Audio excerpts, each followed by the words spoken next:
Well, this is Dateline News and Conversation. You're going to want to pay attention to tonight's show and follow it from the beginning to the end. If you want to know what the heck is going on in the Middle East, you need to pay attention. My guest tonight is a good friend. Um, we go back.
All right, here we go.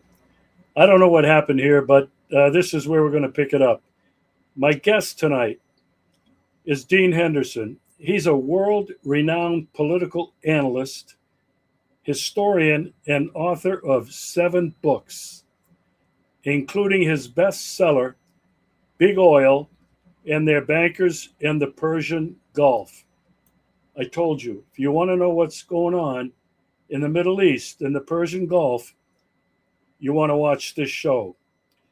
Now, Dean was among the early truth tellers to be ghosted and deplatformed by social media giants. His original Left Hook blog, with millions of views and thousands of subscribers, was permanently deleted by devious forces in 2014 and again in 2019. Despite decades of threats and harassment, Dean has never wavered from his lifelong commitment to reveal the evils of the worldwide oligarchy. After a 3 year hiatus, Dean Henderson Left Hook returns to the web on his Substack, complete with original archives, new interviews, and articles featuring Dean's biting insight into the global workings of the bloodline crown elite. Dean's 7th book and latest book, Royal Bloodline Wetiko and the Great Remembering, which dives deep into the history of the royal Anunnaki bloodline while drawing on ancient Lakota culture to remind us who we are and to keep us looking towards the future for the great remembering unfolding before our eyes. Dean Henderson, welcome back to the show. Hey, thanks for having me, Regis. Good to see Well, you. well, I can't tell you how good it is to see you and to have this conversation tonight.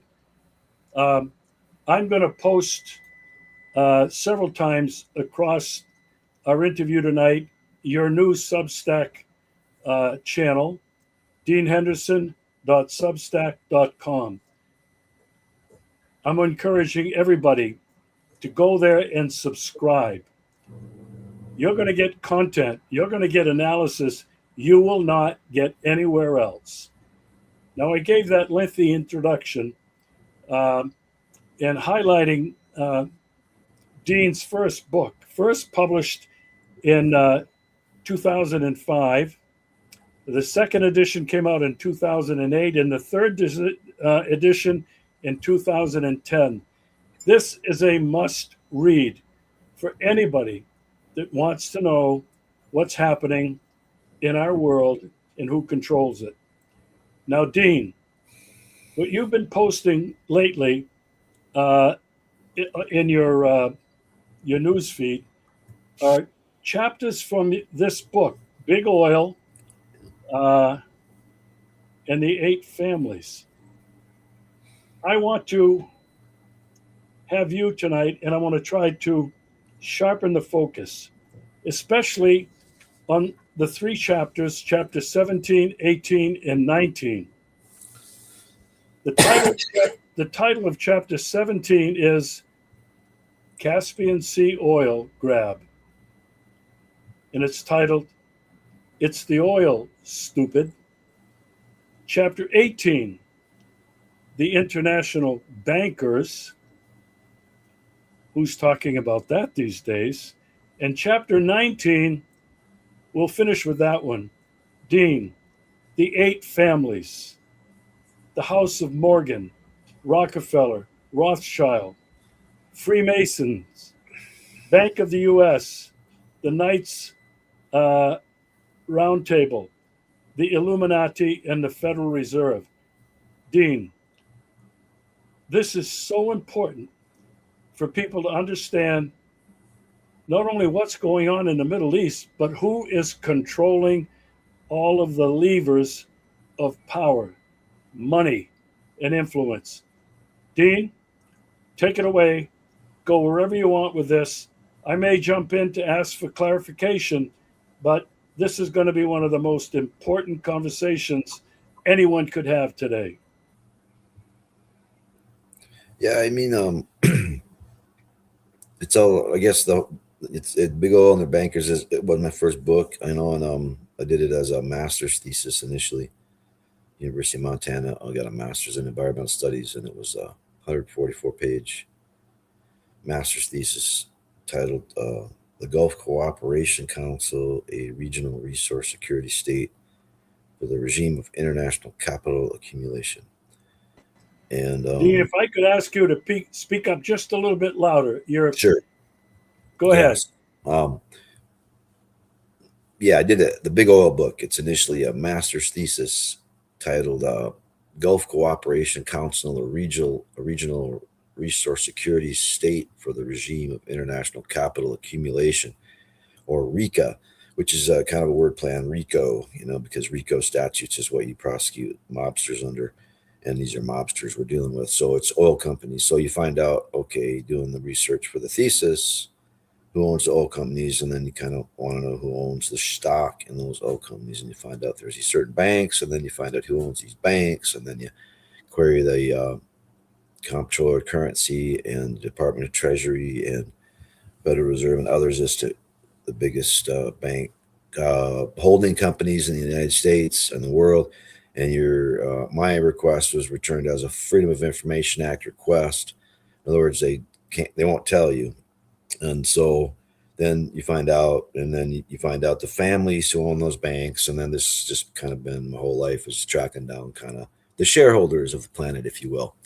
So currently that's BlackRock and Vanguard, which is the crown money. It's just giant sloshing pool of money that's offshore. It can't be detected. And it's the royal families, which is a single bloodline, and their minions that help them and are knighted, like Bill Gates and whoever, Elon Musk, and the miniature creeps that they project as the richest people in the world. But they're just basically, their wealth is nothing compared to the wealth of the oil company owners, for example, which is the Rockefellers and the Rothschilds by and large, and others in that royal family bloodline, dominion. But BlackRock and Vanguard, if you Google Fortune 500 companies, anyone can do this, and you'll find out that Vanguard and BlackRock are the top five shareholders, and generally they're the first and second biggest shareholders of every single Fortune 500 company. So go ahead and check that out. Verify that today, everyone. You should. And then you have to find out who BlackRock and Vanguard is, and then eventually you'll find out that Vanguard owns BlackRock, and that completely, 100%, and that BlackRock and that is public, so you can see that. But Vanguard, you can't really find out who owns that because it's private, and so that's where it sets. Kind of like it's hard to find the owners of Cargill, because Cargill, the world's biggest grain company, which traffics 50% of the global grain. I mean, moves it around 50%. That's a little bit of clout. So they can set a ship of wheat out in the Caribbean and just say, we don't have that. And the price of wheat goes to $8 a bushel, you know what I mean? Or whatever. Most ships on the Mississippi River of any company, Cargill, you know, a fleet of tankers and haulers and refrigerator boats bigger than the U.S. Navy, Cargill. You ever heard of that? No, most people haven't.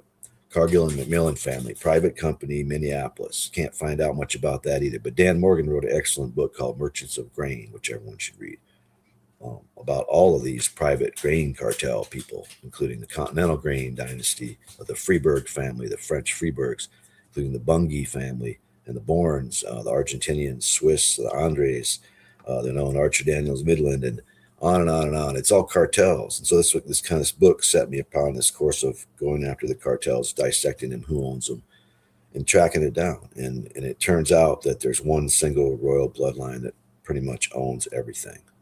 Regis, as crazy and oversimplified as that sounds. Let me ask you this, because I want to sharpen the focus on what I think is so important that's happening in the world today. You posted an excerpt from Big Oil and their bankers in the Persian Gulf, chapter 17, Caspian Sea oil grab. People don't really understand what you detailed in that chapter. You talked about the Soviet Union and the collapse of the Soviet Union. President Mikhail Gorbachev and his perestroika. It was no accident, right? It was no accident. Regis. The show is yours. Tell me how the Russians and what happened with perestroika plays into what the heck is going on today. Right, because the Berlin Wall came down, and it wasn't like an accident. It happened because Reagan and the Pope at that time, who was really right wing, got together, and the Polish solidarity movement was a big part of that, Lech Walesa and all that. And there's fake strikes in Gdansk with the shipbuilders. Radio Free Europe was a huge part of it. There's a several pronged approach to bringing it, and Gorbachev was there, and then Yeltsin was there to pretty much be the manager for the IMF, the drunken manager, where fraud was rampant, and because he was it's just a free for all, and Harvard went in there with the Goldman Sachs, and they tried to privatize the entire Soviet. Of course, first they crashed they crashed later. They crashed the currency. I should say later they crashed currency in 1997, and that was a whole nother round of privatization attempts to privatize Russia, to steal their resources.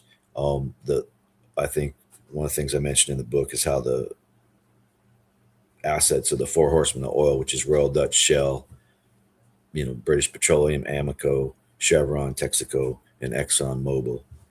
And I call them that because those are the companies that merged and became those four. And it's important to remember Amoco, for example, now it's owned by British Petroleum. So it's important to know that. And I can tell you who owned, before that, who owned Amoco, because Amoco was Standard Oil Indiana, for example. And, Exxon was Standard Oil in New Jersey, for example. And Mobil was Standard Oil in New York, for example. And Chevron was Standard Oil of California, for example. You see. And that was all the Rockefeller cartel, the Standard Oil Trust, which supposedly was broken up. But what in fact happened was it got stronger because they were able to form all these different shell, whatever. And this is the real key to the whole thing, is this international financial system that, allows these offshore banking things and, this trafficking of different things with money, whether it's money or body parts or drugs or whatever the Ukrainians are up to. It's pretty much Ukraine does almost all of that and more. Ukraine's like Israel Junior, right? So that's what it is. It's Israel Junior. So that's just to be clear. If you want to know what Ukraine is, what their thing in the world is, why they exist, why they're, a bunch of creeps, they're Israel Junior. They're a strategic place. Khazars used to live there, all that. And they're trafficking the shit out of everything. And they're corrupt as hell. And the CIA has just I remember when there was cheap tickets to Ukraine back in the 90s, and I was like, why is that? I wonder. And Bill Clinton was passing out USAID checks to Ukraine like it was perfumed water. And oh yeah, they set it all up. And Cargill actually was there, by the way, and is there, by the way, because Ukraine is the breadbasket of the Eastern Hemisphere. And Cargill, yes, is, and in fact, Daniel Anschutz was the World Trade Organization CEO, and he was the former CEO of Cargill, and then he went and became the CEO of the WTO. And during that time is when a lot of this USAID stuff was going on, because USAID just serves Cargill. I mean, you understand? It's just like the U.S. Department of Energy serves Exxon. You understand? It's like Commerce serves J.P. Morgan Chase. You understand? It's like it's captured. It's all gone. It's fascist. This country is a fascist country. We don't have a democracy. We have cartels that control the economy, that rig the elections however they want it, with electronic voting machines from Dominion and other crown-controlled corporations, where Mark Carney, and Lord Malik Brown, who's now the new George Soros, sit on the board, and all these voting machines, electronic voting. It's so easy. So wake up, people. It's just, and anyway, that whole chapter is about how they pretty much ransacked, Russia and tried to put it under their thumb. And this, I think, is why Russian people are so aware of the real politic in the world, compared to Americans who have never had their currency attacked, for example, like this. But hey, it could happen any day. And that's the other thing. So. Dean, I have to ask you, because everybody that watches this show knows that I'm living in Russia, coming to you live from Yalta in the Crimea. And everybody knows that because of what Yeltsin did, and Gorbachev opened the gates to that with his perestroika and his glasnost, Yeltsin basically allowed for not just oil, but Russia's major assets to be privatized. Yep. And this exists today. People know this. You have Russian Lukoil, which is 20% owned by BP, Amoco, Credit Suisse, Boston. You're mentioning that. Last I checked, yeah. This is the question that I have. Yeah. But see this, Dean, yeah. See, everybody is wondering, yeah, who's controlling what. And I have to ask you, in your opinion, and you covered this in this book, in chapter 17, how much control do the four horsemen, do the big bankers still have over Russia and Russia's primarily gas and oil resources? How much of that do they control? I think really this good. is a question. Yeah. No, it's a really good question. And I think your viewers will be happy to hear that not nearly as much as they did when I finished the third edition of this book. Not nearly as much, because actually Putin's gone after, and I think, as my understanding is, kicked out ExxonMobil from these Trans-Siberian big projects, Sakhalin 1 and Sakhalin 2. Maybe the answer to that, and also he went after Boris Berezovsky. He went after what was the other oligarch in the oil company, and there was a privatization attempt. Yukos, remember Yukos? Yeah, Yukos. He kind of went after those shell kind of private companies that were being controlled by these dual Israeli citizens, these dual Israeli Russian citizens. And these are the oligarchs. It's the same people. A lot of these guys just ran to Ukraine. Okay, most of them ended up running to Ukraine, hiding and being there, and still are, including Mikhail Friedman, who's of Alpha Bank, who's worked with Dick Cheney to train up the Kosovar Liberation Army and get them the drugs they needed coming through from Afghanistan, so that we would be forced to buy our opium from the Commonwealth, which we are as the United States of America. We have to buy our opium regis from the Commonwealth countries. I don't know if you knew that or not, but that's actually in the United Nations Charter of 1947. So we're still ahead. We're still just a colony as well of the Crown, East India Company. The new East India Company is BlackRock, Vanguard, whatever. It's just a new way to do it. It's instead of having like overt slavery, where the Royal Africa Company and King James, who wrote the Bible, is the only shareholder of the Royal African Company. It was the biggest slave holding company in the world. And then the guy writes the Bible. That's a credibility gap there.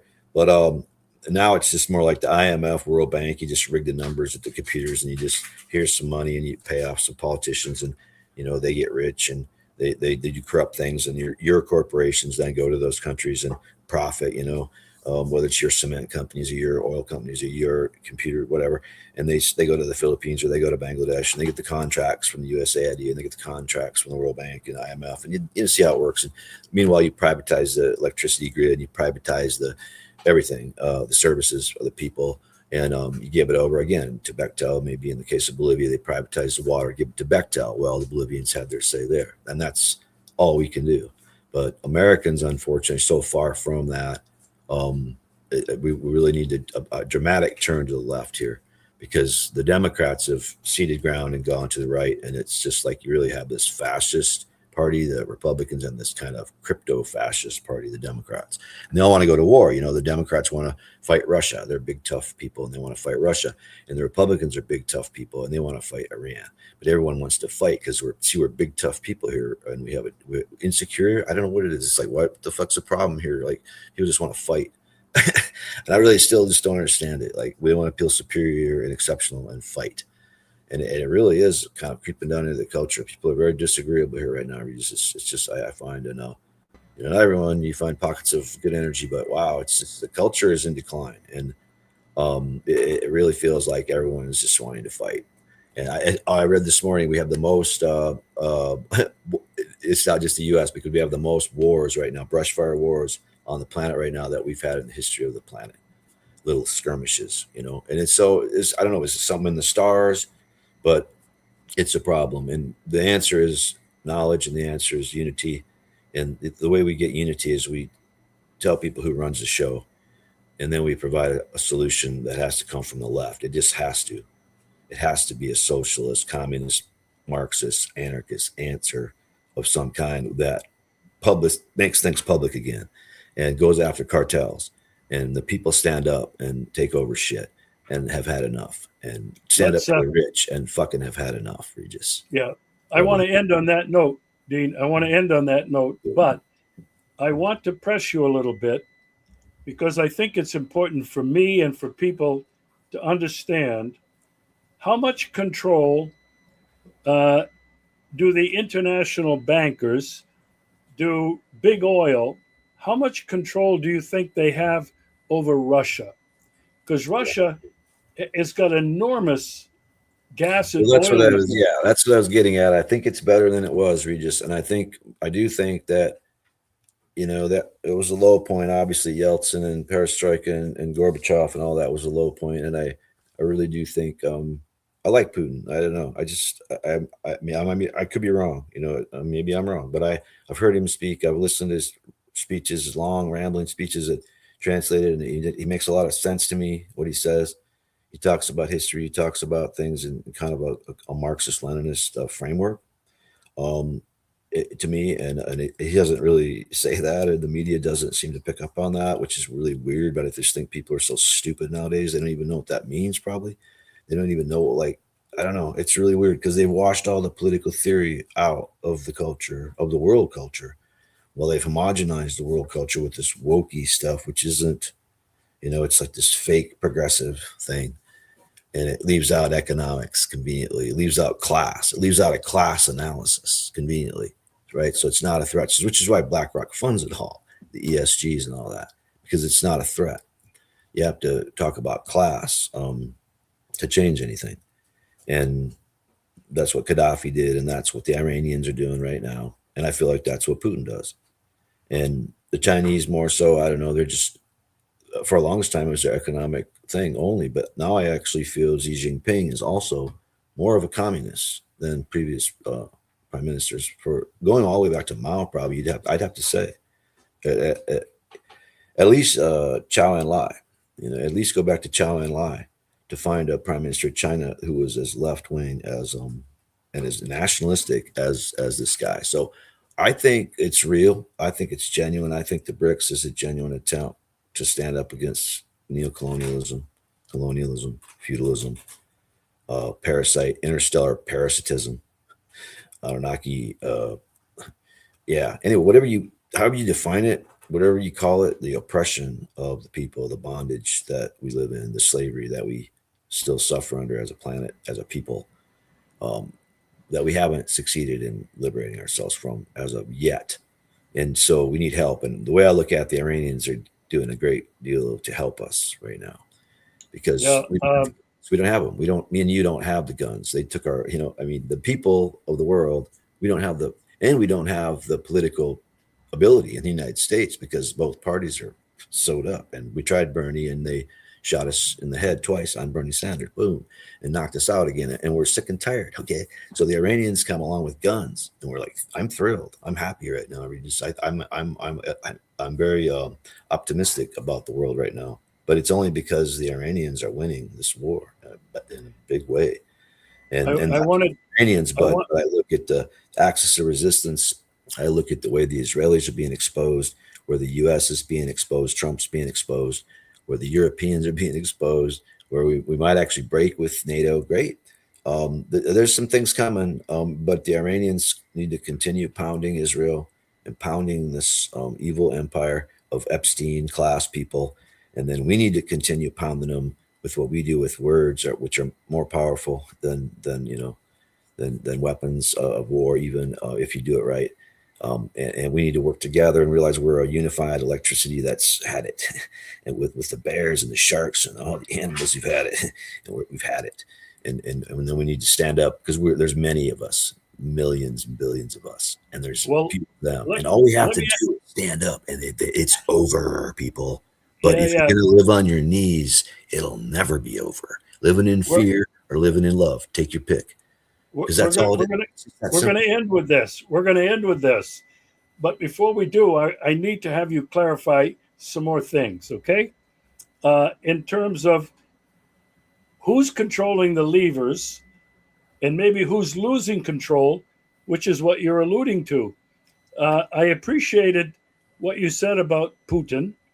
I agree with you. I think Putin has had I wouldn't want his job for any money in the world. These oligarchs that took possession of Russia's assets that belong to the people still control and wield a great deal of power in any country, politically, but because of the economy. They're incredibly powerful. What I want to transition to, Dean, we've talked about this before, but you're about one of the only people that keeps hammering about this. And again, I have to tell people to get this book, Big Oil and the Four Horsemen. It ought to be mandatory reading for everybody in any college, any university, and it ought to be mandatory. Well, you can't mandate that people out there who are activists read it, but it ought to be a #1 bestseller. You should have got a Pulitzer Prize for this. What I want to get at, Dean, now is, because you've mentioned it several times. You've mentioned the Crown. You've mentioned international bankers. Now, I know what you're going to go into, but I have to ask you to explain it again. Yeah. The Crown. Yeah. What do you mean by the Crown?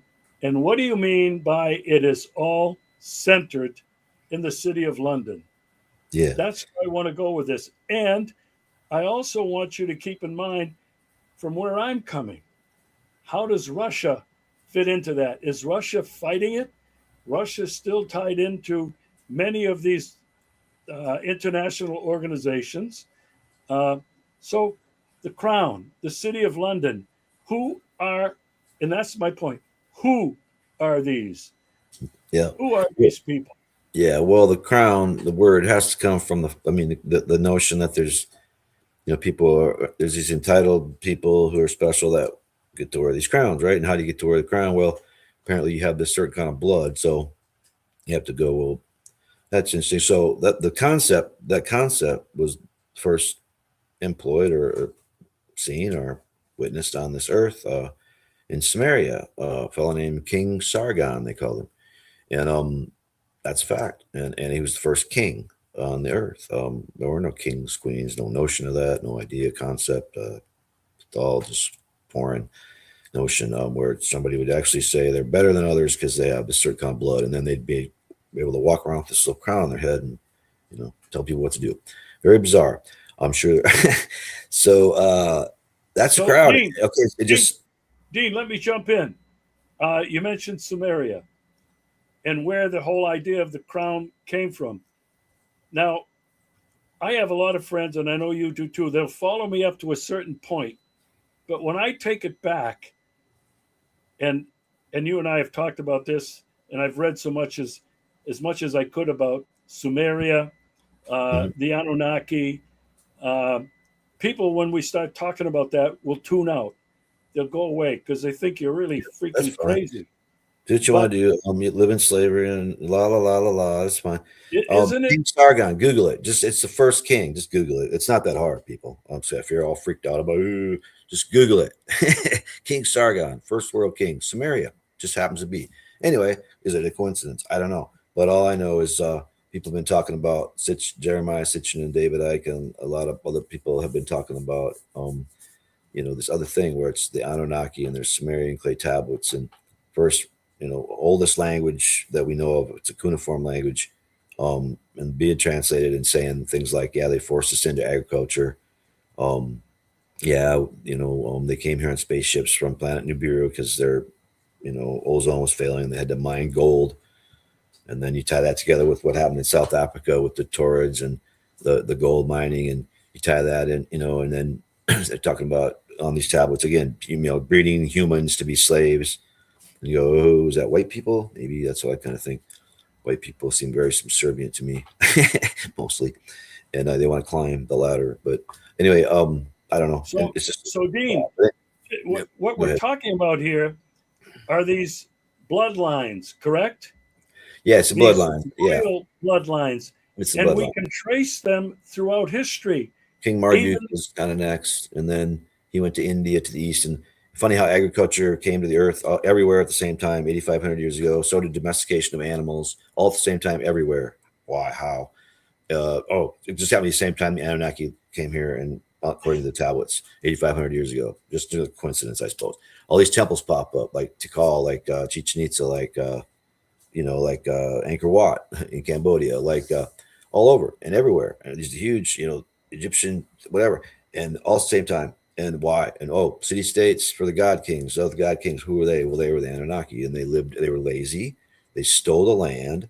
They made the people build a nice place for them, and then they made the people grow food for them, forced them into agriculture and all this stuff, and they colonized the earth, and this is the slavery that we still suffer. And now these people have moved now to Egypt and became the pharaohs, and they became the Babylonians who did the Talmud, and became the Khazarians, and became the Rothschilds and the Eastern European, Ashkenazi Jews, and then they became the bankers to the crown, other crown people who were bloodlined. And 15th century, you had a huge thing in Normandy where before William the Conqueror went into England, there was this interbreeding thing with the bloodlines all over the Rala bloodline, the Vikings, the Vichy bloodline. There's one in France, of course, the Hohenzollern bloodline, the Romanov bloodline in Russia are the bloodlines that the revolution in Russia at least got rid of. Some would argue that the Kropotkin, White Hand, Mensheviks, if they'd have won, maybe it'd have been better. I kind of think that might be true. Who were the Bolsheviks? Why were they funded by? Yeah, seemingly the bankers. So there's a lot of things going on in Russia. But one thing about Russia, they did get rid of the bloodline, just like America did, officially anyway.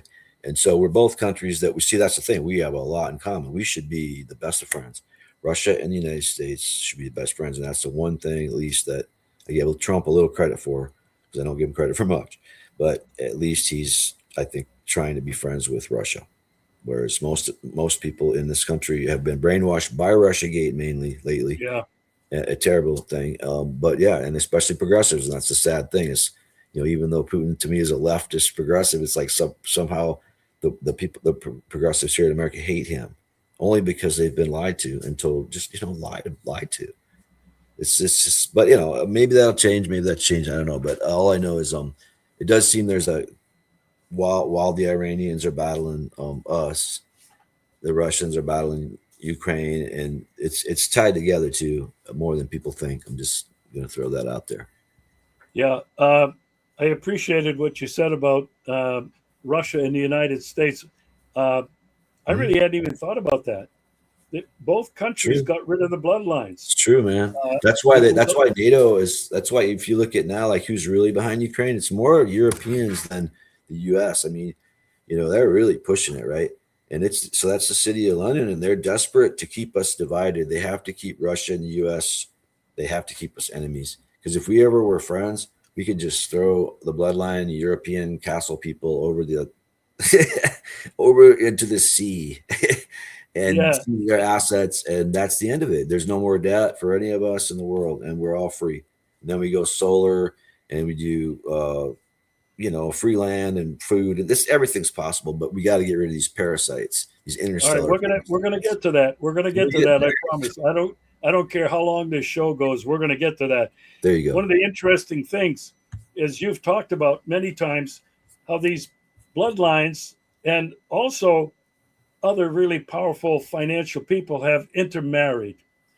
And I don't know whether you know this or not, but there's an English woman who has been an expert and researched the Romanovs. Her latest book is about King Charles. His great-great-grandfather was a Romanov. There you go. So he's connected to that. Well, it's literally one family. People don't understand, like Fritz Springer, bloodlines of the Illuminati, Gary Wayne, 13 bloodlines. No. You guys are both wrong. Sorry. It's one bloodline now. So let me ask you this. They're all intermarried. Let me ask you this. I have an American friend living in Thailand, and he's been in China, and he's been very much into meditation and Chinese type of meditation. And what he said to me was, what you're talking about doesn't really exist in China. Does it exist in China, the bloodlines? Well, I know that the Li family is still the wealthiest family, Chinese family. They were the Tang dynasty. They ran the Tang dynasty. The Li is the spelling, but you'll see it change too. You'll see Lee. Like Bruce Lee was probably part of that bloodline. Sure. How do you get famous? Oh, you're part of the bloodline. A lot of the Hollywood actors and actresses are from bloodline, families. That's why they're there. It's like, oh, you're a loser, but you're from our bloodline, so we'll give them an acting job and brainwash the people. And right. No, really, I'm not kidding. And like that's why Anderson Cooper, he's a Vanderbilt. I mean, the media people are a lot of them are bloodline people. People would be surprised. Politicians, of course, but maybe less so than in other things like media. And it's because media is so important. To brainwash people, you have to. So the bloodline is just everywhere. But you'll see the Khan family right now, like coming out of the closet, the KHAN. So the Khans now run Nepal. They did the fake Gen Z protests in Nepal recently, which were all CIA, because Nepal was cozying up to the Chinese, and they had kind of a Maoist government. They actually assassinated a prince back in, you may remember this, back in 2000, and I don't know if it was 2012. And the Maoists came to power, and they deposed the Khan. It's a Khan family that's the monarchy in Nepal, and it's the Khan family that's the monarchy in Afghanistan. King Zaire Shah, the Shah, Pahlavi, the Shahs are Khans. So the Shah of Iran, that's the Khan bloodline as well, KHAN. So it's the Pakistanis. Who was their most recent prime minister? His name was something Khan. The mayor of London right now is a Khan, KHAN. Very powerful, very, very. Aga Khan Foundation is who trains up all the Islamists, whether it's Al Qaeda or Mujahideen or ISIS or Daesh or whatever. This is all funded through the Aga Khan Foundation by the Saudis through their madrasa school systems. And the Aga Khan, they're into racehorses big time. Their castle in France is like right down the road from the Rothschild estate. And it's interesting, right? So this is all one big happy family. The Rothschilds were part of that Ashkenazi bunch that came from Khazaria that the Russians had to kick their ass over and over because they kept kidnapping children and women, trafficking and horrible people. And that was the Baccarats. And before that, and the Baccarats ran the Silk Road on this side of it, and the Li family in China ran the other side of the Silk Road, and that was all just dirty trafficking stuff mostly too. And the Khazaris are in the middle of that, and where Ukraine's at right now, interestingly. And it's almost like they want to turn that back into old Khazaria. They want to turn Israel back into the old Mount Zion, where the tribe of Dan and the Canaanites ruled it. See, it's a very spiritual battle here, as you know. So the Iranians, to me, are on God's side. It's just like quite simple, and it's a good and evil thing right now. You need to pick your side. And you need to pick it right now, because there's no middle ground anymore. Sorry. You can't sit there and go, oh, no, maybe the Iranians are part of the cabal. No, it's just because you're pardon my French, a fucking pussy that can't stand up to your own fucking government. You're a coward. All right, we're going to come to that. You're going to set me off. You're going to set me off about that. Had it but with that bullshit. I have too. But Dean, I got to keep you focused on this. We were talking about these bloodlines, okay? And seriously, is King Charles, is he in control of anything? Is he just a figurehead? Any of the other kings that still exist, or these bloodlines, what have? I mean, there's a pyramid of power. Yeah, well, King Charles is the biggest landowner in the world. So yeah, it's more than a figurehead. When you own the most land in the world, it's a lot of power. I mean, I remember being in New Zealand and we go to these national parks and everybody's like, oh, you have to visit New Zealand, all the national parks. So we go there and all the national parks are clear cut already. And it says Crown Corporation on the signs right there. And then they turn them into national parks after they clear cut them. And they're everywhere. And the Commonwealth is everywhere, 77 countries. Okay. That's all controlled officially by King Charles. That's a lot. So he's more of a figurehead. Who's behind the money shuffle, and is it Charlie? And is his hands on? No, it's the city. That's where it goes, the City of London. But it's still the Crown Corporation, City of London. But so do you really think this? I think he's a numbskull. Privy Council. He's got a Privy Council. Of course. Of course, he's in that way. I mean, I understand that he owns. He don't do nothing. He don't manage nothing. See, that's the whole thing with the crown. When you have a crown on your head, there's 33 vertebrae in our back. This is a fact, and this is where the Masons get their 33rd degree Scottish Freemason levels in the vertebrae. So the top one's the Atlas, and then on top of that sits the head. So to them, that's the Illuminati. The Illuminati is the head that sort of rides the rest of society's back like a fucking donkey, it exploits them, sucks them dry. And then up here is this person who just does absolutely jack shit. Doesn't even have to be a head anymore. It's just a crown, just a fucking crown. Idle rich, eat lobster every night, drink whiskey every morning, fuck little girls and boys, I suppose, by 2:00. No, it's horrible. These are demonic, perverted, nasty people. And does he control anything? He doesn't have to. It's just beyond that. The crown is so entitled, and he's part of that. And so, yeah, he lives in a castle on the Dole. He lives in the castle on the Dole, and it's so ridiculous. It's just so. This is the first thing that people need to do everywhere. Is just if you live in a place where there's a monarchy, you need to get rid of it, okay? And help us who already did, like Regis over there in Russia and me over here in America. And so if you're in a European country, it's just ridiculous. Or if a Canadian watching this or Australian, you're all part of the Commonwealth. You need to get out of it. You need to get rid of the Privy Council, the Governor General, all the stuff that controls you. Mark Carney, God, it's just unbelievable. He's the Bank of England governor, and now he's the Prime Minister of Canada. Next week, he's the Prime Minister. Yeah. Is anybody going to ask a question about how that can happen? Maybe you should. All right, Dean. We're talking about the monarchy, and here in the Western world, King Charles, the monarchy in England, they're the biggest. They were the largest colonial empire ever, and they're still. I think they still control the United States, and so it's not the United States that's a a colonial power. It's still, I think, the monarchy. Yeah. But we got to transition to uh, because I need you to help me understand. I, I don't think that King Charles has much to do with anything that's in the world. But you and I have talked about the City of London and the Bank of London. It's not. It's an incorporated company or whatever you want to call it, different than the Crown. What's the connection, and how? Correct me if I'm wrong. How are they really the ones in control of the levers today? Yeah, it kind of started, the whole Magna Carta thing was huge because the Magna Carta brought in the Ashkenazi Jewish bankers, brought in the aristocracy, landholders, gentry with the crown, and they started the fascist thing where they circled the wagons and started interbreeding incessantly. And like I said, you can't tell the difference anymore. So between the Crown Corporation and the City of London, there's really not a dime's worth of difference. I mean, in other words, I mean the Freemasons. That's why the Freemasons are prominent in the City of London. The Freemasons are sworn to fealty towards the monarchy, the bloodline, and that's just what they do, man. The Freemasons are loyal to the bloodline.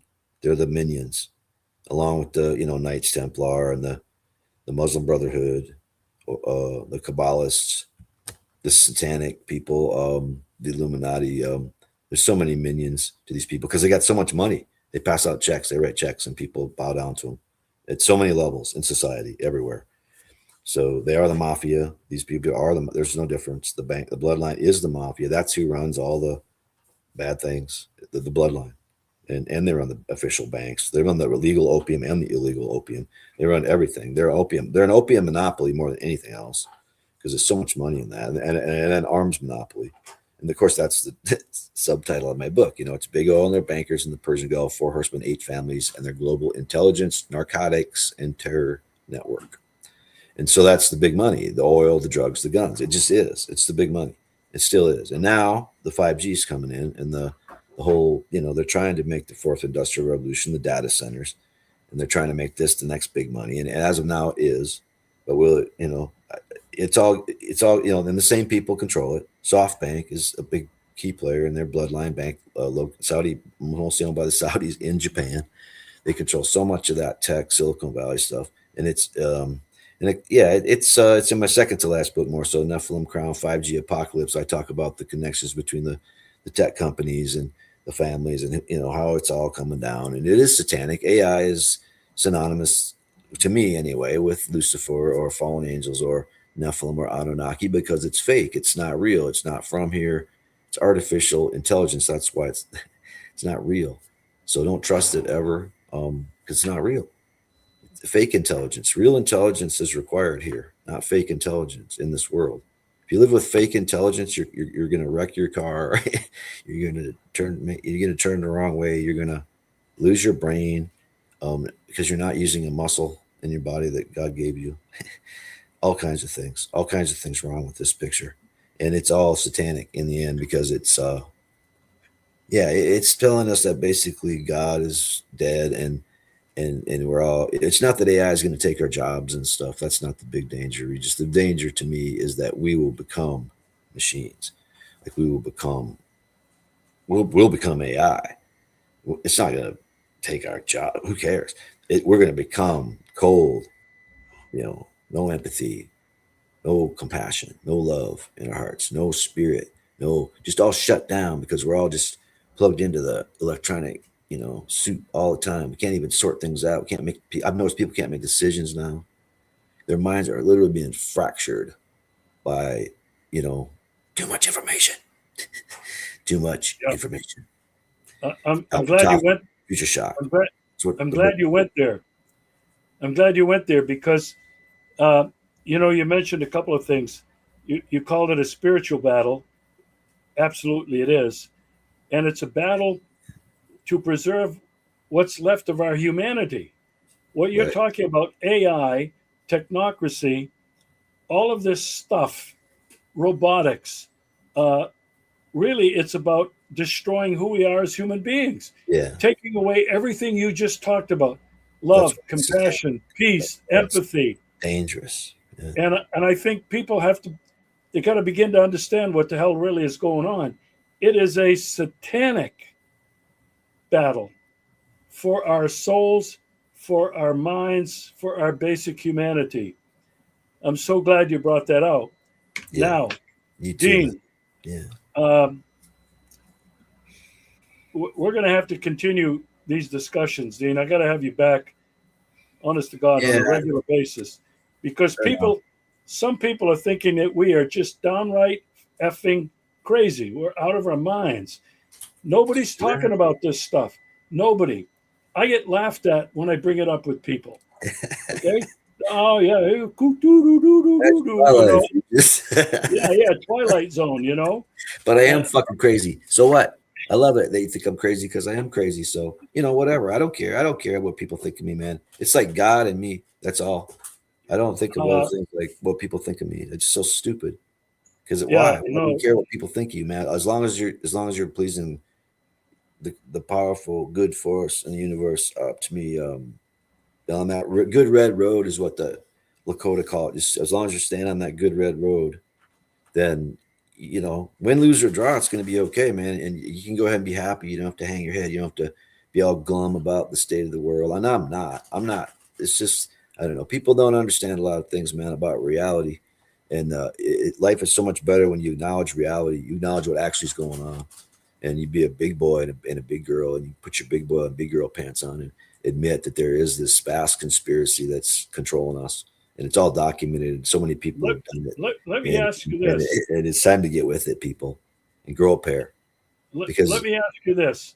You've been very much influenced by the Sioux, Native American Indians. You've grown up in that culture. Um, I have to ask you this. Uh, do you believe in a great spirit? Do you believe in something called God? Do you believe in something called a greater goodness? How, yeah, what are your thoughts absolutely. about that? Because, people listening right now would say, this guy's a freaking pagan. You know, he, but he's talking about a spiritual war and a war against our humanity. No, man, I I'm think fighting what we're, against the pagans, man. I'm fighting against the pagans, man. Like again, they don't understand because they think pagans and Indians are the same thing. Pagans are Romans. Pagans are the people that killed Jesus. Pagans are the kings and queens, and they're not. I'm not a pagan. I'm an animist, and it's a way different deal. And I have an understanding of reality, natural world reality, and an understanding of that I'm related to my ancestors, related to all the living creatures of this earth, and it's all about my relationship to the living creatures of this earth and the earth itself, and to the powerful force that created it. And Wakan Tanka is what the Lakota call it, and it means the great mystery. It's as good of a phrase as I know of. So I'm not saying what it is and what it isn't. I have no fucking idea, Regis. I'm a stupid human being, man. Have some humility, people. How about that? How about people just have some? Okay, so that's what the Indians mainly taught me. Through that, you just through that, just think about that translation, the great mystery. It's like we're not the experts. Lakota didn't go around telling everybody they were experts, and they were so much smarter than the next tribe, and they had all the answers to the whole universe. And this is what white people do. They go around telling people they have all the answers to this and all the answers to that, and they're so smart. And it doesn't matter. I don't. It doesn't matter that they love each other anymore or that they have a relationship. They're just the smartest person in the fucking room, man. That's what matters. And that's what it feels like, kind of sometimes in this culture right now. Because again, we're putting the value of intellect ahead of the value of the spiritual, the heart, the chakra, and the love and the vibe, man.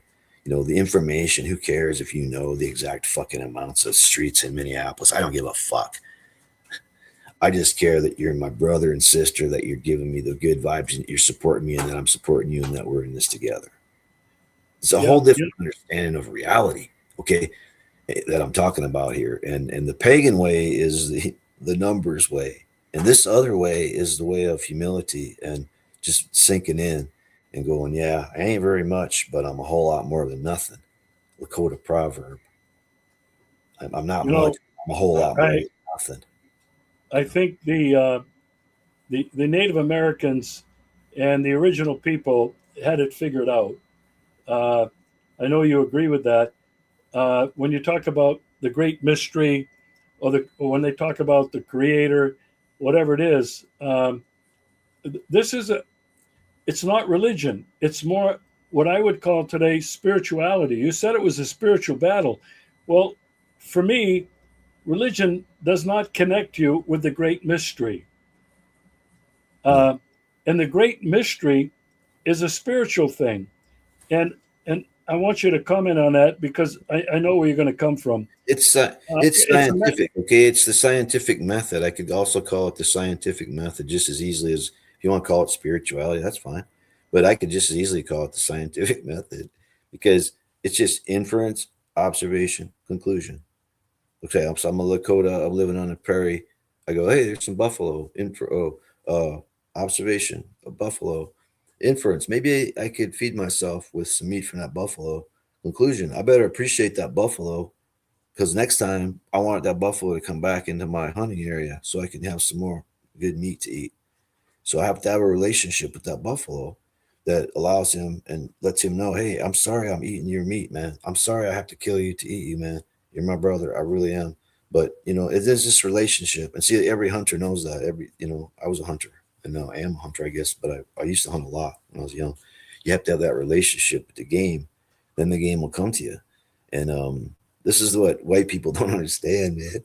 They don't understand. There's so many things they don't understand. They're living in fear and they don't never have that relationship. They don't think they can talk to that deer that they're hunting. And it's just like, it's a whole different, I'm telling you, it's a whole different way of looking at things. But it has nothing to do with any preconceived religion or organized religion or preconceived crown notion or preconceived royal sciences, society, science thing like the Big Bang or like the particle physics lie or like the basic, the survival of the fittest lie, and all these lies. It has nothing to do with any of that. You have to erase all that from your brain. It's been like imprinted on your brain since you were little because the textbooks and even in kindergarten and even the toys your mom gave you when you were little. And man, it's so imprinted on us, right? And the British are so small and hey, they have to narrate the programs.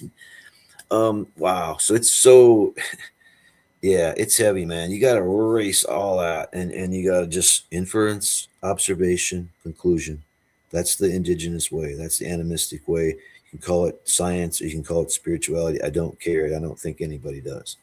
It's Yeah, just an I really appreciation appreciate. of life and understanding how it really works. And that if you don't appreciate it, you're going to have a shitty life, man. If you do appreciate it, you'll have a good one. It's instant karma or not. It's so simple. So simple. Action and reaction. Lo- So many ways to put it, but so simple. I Energy. love the way you put it. Um, I believe in it's a, understanding the relationship that we have with each other, with Mother Earth, with the universe, wherever it goes. Um, and so I really think that's what it's really all about. What we're fighting is this spiritual battle against very powerful satanic forces. Now, Hey, I promised you we'd get back to uh, what do we have to do, people? Come on, Dean. Let's end on a big boom. What do we have to do? Hokahe, which means in Lakota means onward into battle. That's what we have to do.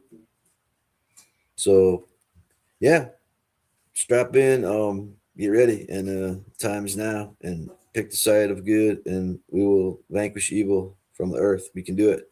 It's uh, it's true. The good people are going to start winning now. I know it's hard to believe, but that's what's going to happen. And so now you have to either you're good. If you're good people, you're going to start winning. If your heart is dark, you're going to have a tough life from here on out. So you better straighten up and fly right because that's where time we're in right now. And I'm joyful at this time. We just believe it or not. It's great to be So with you. I'm not going to let you go. Why are you joyful? I got to get going here pretty soon. Looking at all the shit that's going on everywhere. I mean, it's depressing. But why? No, I know. How can you be joyful? Because I know it has to happen, and I know in the end, the Epstein class is going down, and on the writings on the wall, and it's desperation, and it's this whole war is a diversion from it, and it's not going away, and it's not going away, and it's desperation. So finally, I think the turning point has happened, and yeah, it's just that I really think the Iranians, it's going to be a different world. I mean, the Gulf, there's so many things we haven't even talked about, but just to get into it, you have to do another time. But Gulf Cooperation Council is finished. There's those countries.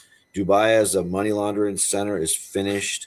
There's so many things that we didn't even talk about, but so many good things have happened. That whole arrangement where you put U.S. bases in your country and you give them cheap oil to prop up a king, one family like the Al Thani family in Qatar, or the El Khalifa family in Bahrain, or the El Sabah family in Kuwait, these single family monarchies, bloodline related, yes, to the European bloodline too. That's why they look kind of white. And just put them in power. Well, that's done. Now having a U.S. base on your territory is a liability in that region. So, Dean, there's so many good things. I mean, it's below the surface. Of course, it looks like Armageddon, and of course, it is Armageddon. Actually, well, not Armageddon, but apocalypse. The word apocalypse actually means this kind of great awakening. So it can be, people think it's just catastrophic, but it's actually meaning it's a kind of awakening or remembering, which is my book, my last book. So I'm hoping it's the latter. Yeah, that we're remembering, and that people remember what it's like to be free. All right, Dean, because we were at one time. I'm going to schedule another show early next week with you. We're going to dig down deeper where you want to go, where we have to go to understand what's really happening. And then we'll talk about your last book, The Great Remembering. And the question is, the great remembering of what? And I think the answer to that question is who we really are and why we have to fight for it. Dean, thanks so much.